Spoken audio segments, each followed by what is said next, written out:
Damn, it's fucking dark in here now. I am still going off about this book that I don't want to stop talking about. And it's Mardi. Mardi. I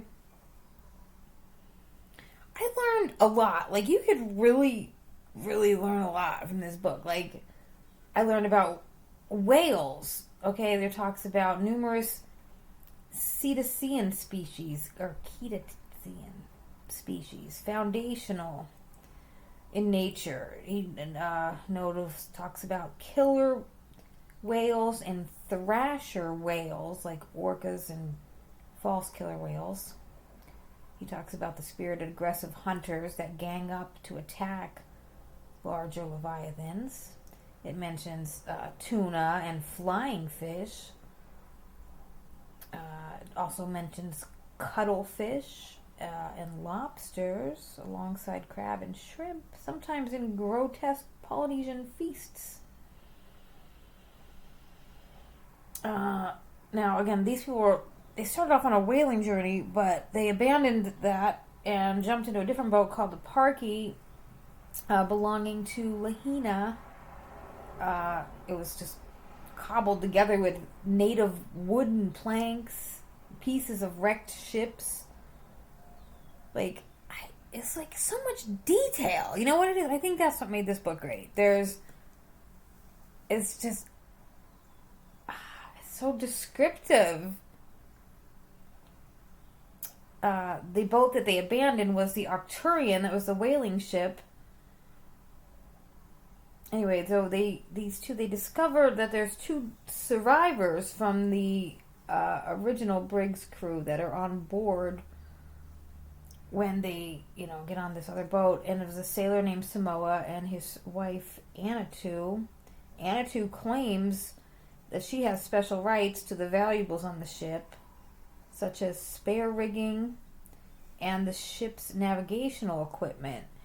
And this bickering was a satirical dynamic between her and Samoa, makes up a lighthearted portion of the ship's journey. The story does begin with a realistic maritime adventure. A young American sailor, tired of the grueling 3-year whaling voyage upon the Arcturian, deserts the ship with his companion Jarl and escapes in a boat. Talks about whaling lore. Its story morphs into a satire that explores various islands, human societies, incredible first-hand sights into the whaling industry, marine biology, and sailors. A sweeping philosophical third novel. We talk about King Pipi. King Pipi is the child king of Valapi, which is an eccentric kingdom featured in the first volume. I think I just lost my place.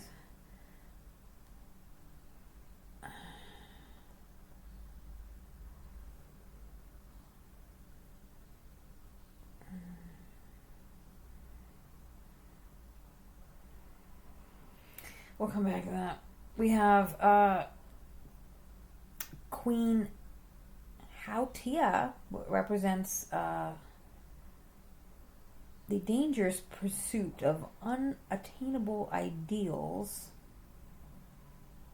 in this epic quest across the Mardian archipelago, looking for his lost love. This Queen Hautia actively stalks him, woos him, sends her handmaidens to constantly tempt him with flowers, representing the secret language of bitter love. In absence, Taji often associates this Queen Hautia with an evil eye, and he fears and loathes her because he suspects that she holds the secrets to Yila's disappearance. There was a war there. It referred to the ancient conflict that Queen Hatawi's ancestors started. They started the war with beings with wings. So she started a war against beings with wings, winged beings. This is early narrative of the history of the Mardi archipelago when the devastating war takes place.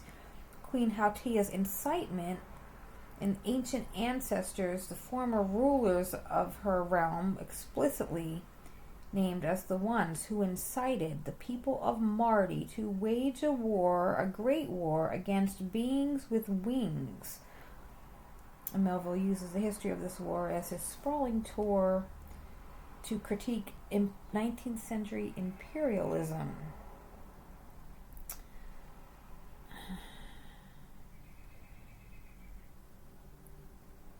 These winged beings are a legendary, semi-divine race described as the original inhabitants of the world of Mardi.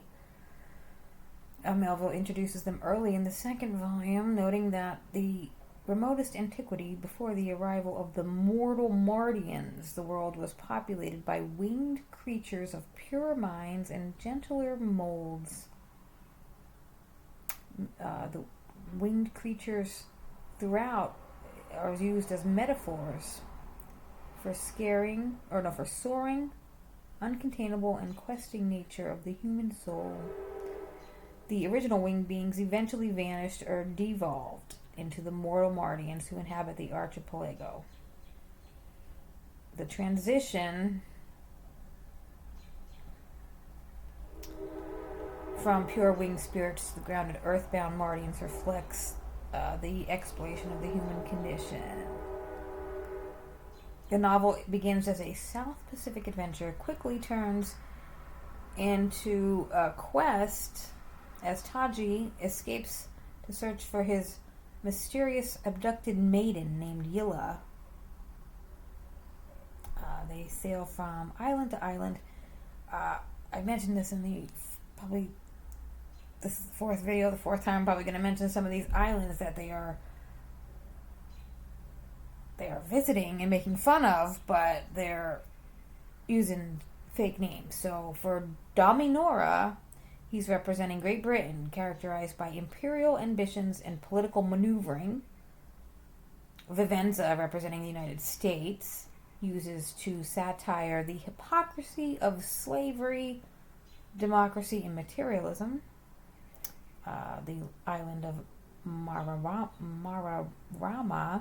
a highly religious island mocking religious dogma, the papacy, and blind faith. The island of Serena represents a utopia of divine love, tolerance, peaceful living. And the island of Flozella was the one ruled by Queen Hautia, serving as a symbol for temptation and sensualness. And it is the final stop in the tragic quest. Now, I'm reading from my phone, so a little more difficult, but let me read some of it. You were saying, my dear Lord, that of all the meals, a supper is the most social and free. Very true. And of all suppers, those given by us as bachelor demigods are the best, are they not? They are. Benedict mortals must be home betimes. Bachelor demigods are never away. Aye, your highness, bachelors are all year round at home, said Moak, sitting out life in a chimney corner, cozy and warm as a dog, Wilhelm turning the old-fashioned roasting jack. And to us, bachelor demigods, cried Media, our tomorrows are as long rows of fine punches ranged in board and waiting in hand. But, my good lord, said Babylanja, now brightening with wine, if all the suppers given by those bachelors be the best of all bachelors, are not your priests and monks the jolliest? I mean behind the scenes. Their prayer all said, and their futuries securely invested. Who so carefree and cozy as they? Yeah, a supper for two in a friar's cell in Marmot is merrier far than a dinner for 25 in the broad right wing of Don Jello's great palace on the morn. Bravo, Babylanja, cried Medea. Your iceberg is thine. More than that. Did I not say we would melt him down at last, my lord? Aye, continued Babylanja, bachelors are a noble fraternity.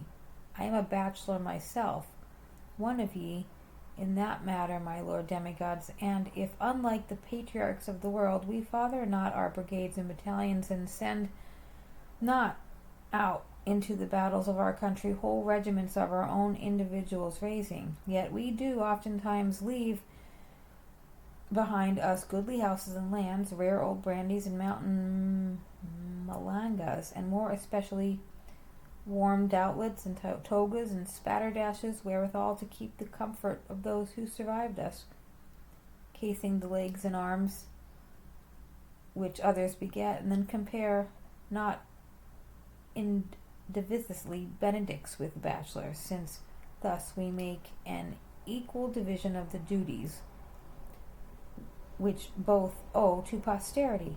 Suppers forever, cried Medea. See, my lord, what yours has done for Babylanja.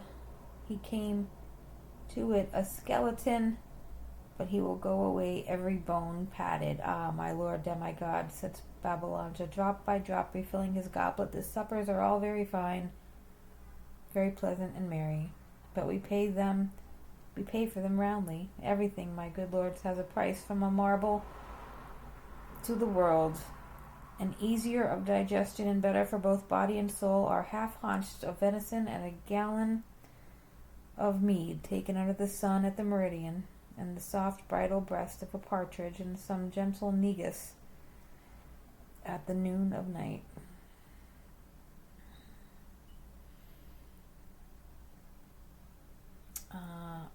We got another quote. Once upon a time, the paddlers of the humpback king, meeting upon the broad lagoon, certain canoes belonging to the before-mentioned island of Vivenza, these paddlers seized upon several of their occupants, and, feeling their pulses, declared them born men of Dominora, and therefore not free to go whitherso they would, for unless they could somehow get themselves born over again, they must forever remain subject to Bello.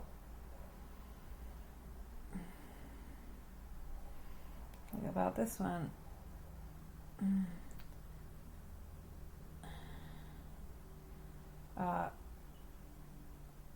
Mohi whispered to Mita, the great prophet Alma always declared that without charge this island was free for all. Free to all. The curses of Alma are also in there. They represent a corrupt, fearful dogma invented by tyrannical priests in Merirama to enforce obedience and distort the original peaceful message.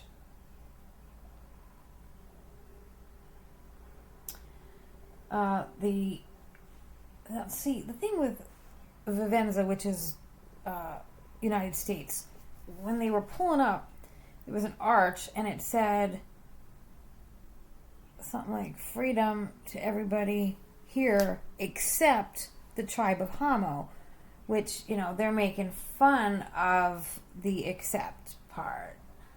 Now, they call it, in the narrative, the allegory represents the United States, and while Vivenza's citizens fiercely boast of their freedom and their founding documents claiming that all men are created equal, they hypocritically maintain the institution of slavery, specifically carving out the tribe of Hamo as an inferior exception. The name derives from the biblical figure Ham, whose descendants were historically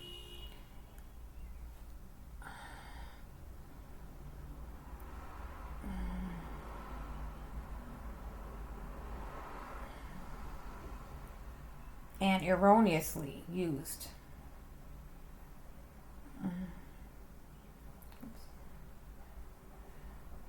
to justify the enslavement of African peoples. Through this tribe, Melville heavily criticizes the systemic horrors of American chattel slavery. Now, I'm interpreting chattel as charity. 501c. Anyway, it's moral contradictions of the home country.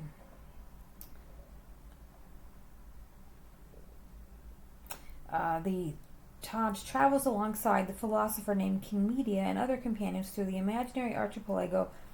The various islands visited act as a political satire of the traditions, with the treatment of the tribe of Hamo being Melville's sharpest critique of the American democracy.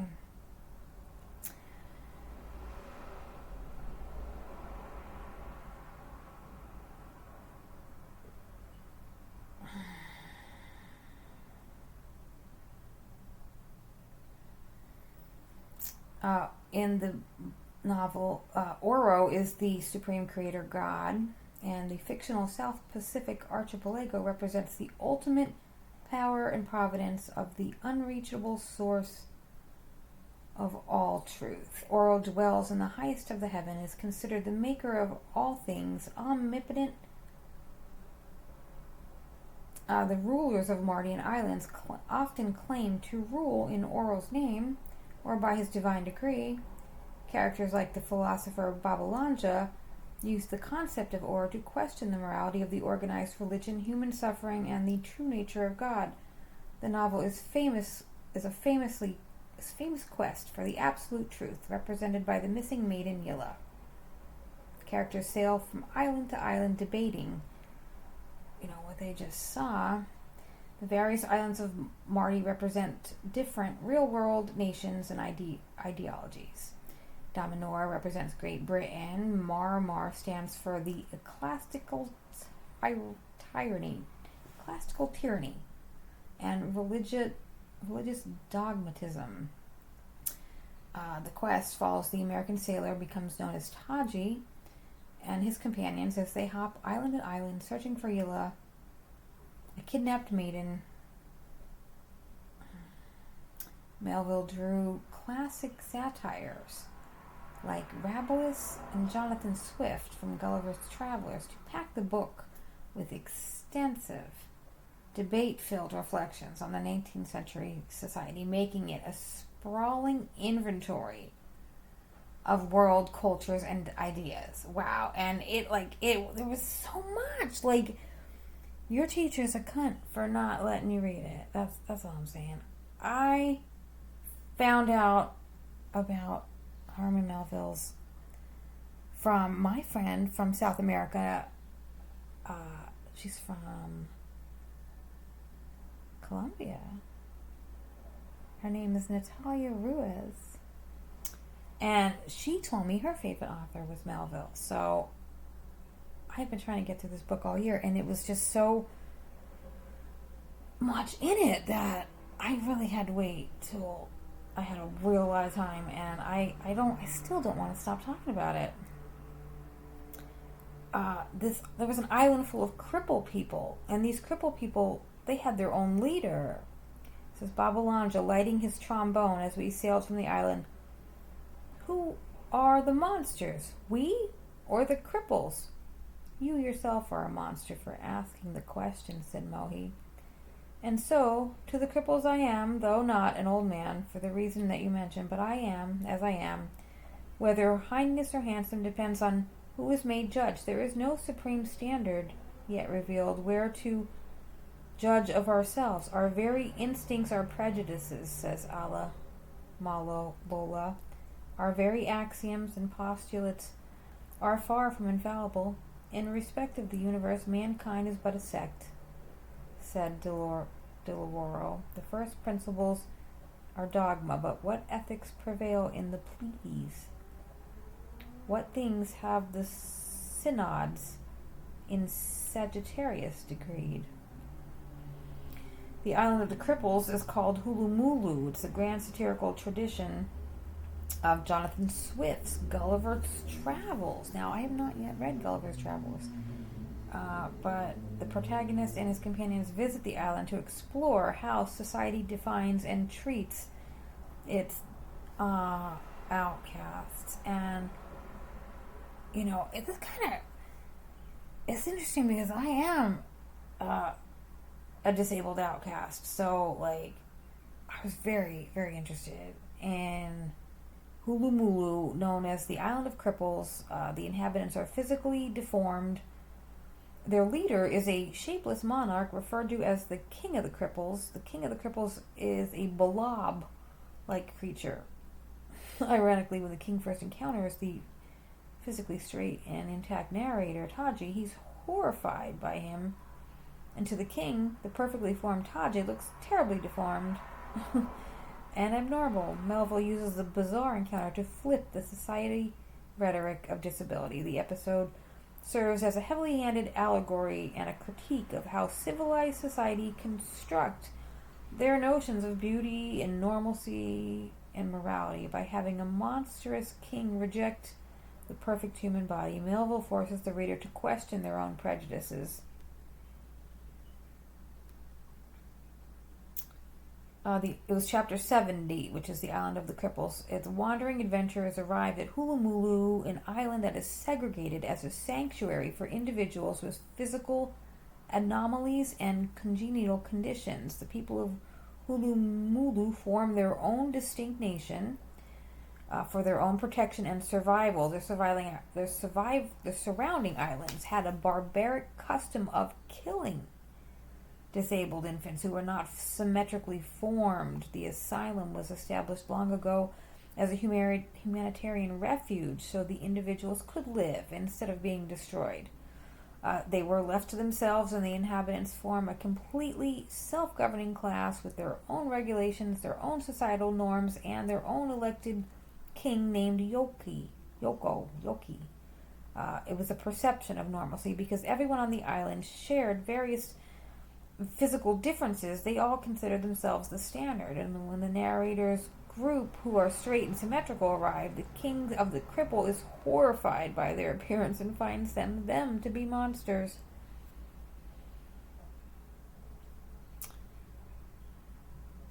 It says,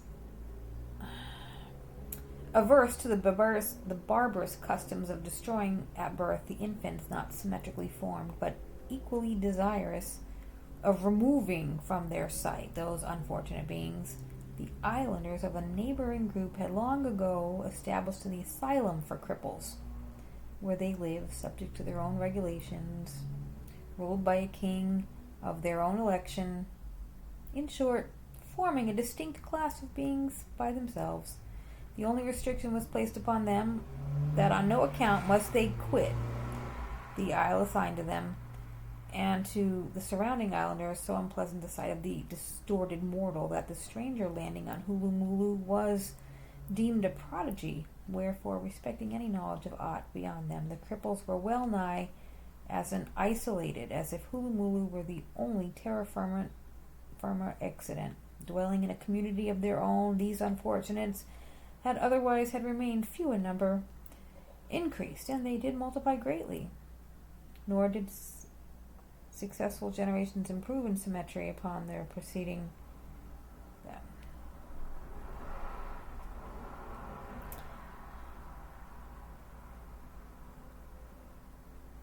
Melville's travels through the Vivenza Island, which was a critique of the American society. It says, founding creed versus slavery. In Vivenza, the people profess devotion to a founding document stating that all men are created equal. However, they make an exception for the tribe of Hamo. It's an allegory for the enslaved Americans. Melville points out that by perpetuating slavery, the Republic contradicts its own foundational principles. Melville suggests Vivenza is an immature nation, going through childhood, despite its youth and its lust for an empire like Czar, revealing Melville's concern about the American imperialism and the mistreatment of the people in the name of the westward expansion, subjugated people. In Vivenza, the people profess devotion to the founding document, but they make an exception for the tribe of Hamo, H-A-M-O.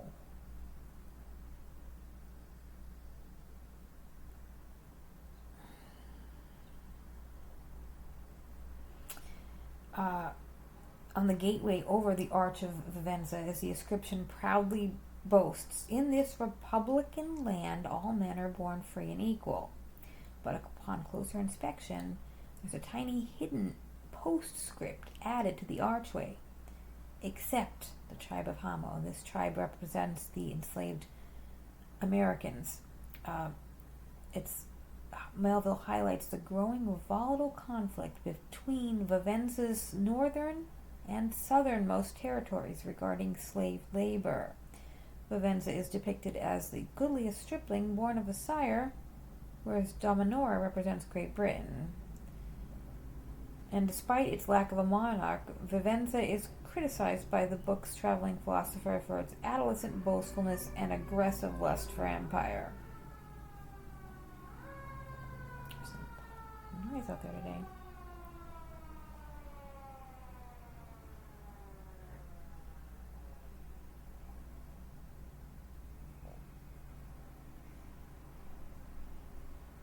Alright, I'm gonna stop this over here. I can't even see.